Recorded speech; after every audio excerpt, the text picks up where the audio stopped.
Seorang pria parubaya dianiaya tetangganya lantaran anjing korban buang kotoran di depan rumah pelaku. Kabar penganiayaan itu diunggah oleh akun Instagram @christianjosuapale pada Selasa 27 Juli 2021.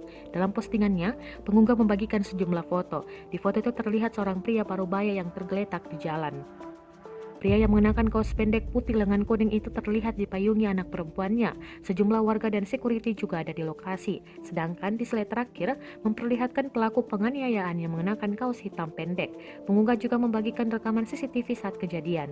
Terlihat saat itu anak perempuan korban tengah membawa anjingnya berjalan-jalan. Saat melewati rumah pelaku, anjing itu buang kotoran.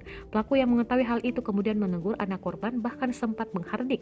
Anak korban kemudian pulang dan mengadu kepada sang ayah. Korban lalu datang ke rumah pelaku. Dalam video itu terlihat jika keduanya cekcok masalah kotoran anjing. Setelah itu pelaku langsung menghampiri dan menghajar korban.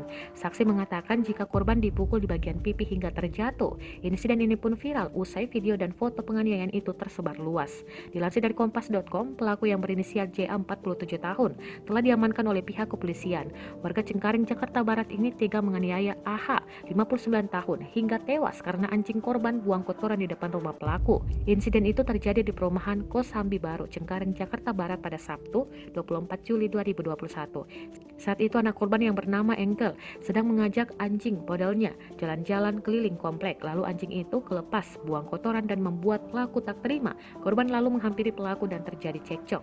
Pelaku yang merupakan atlet bela diri memukul korban yang sudah rentan. Diduga kepala pelaku terbentur aspal saat jatuh dipukul. Korban sempat dibawa ke rumah sakit dan masih sadarkan diri. Namun sekitar pukul 21 waktu Indonesia Barat, korban meninggal dunia.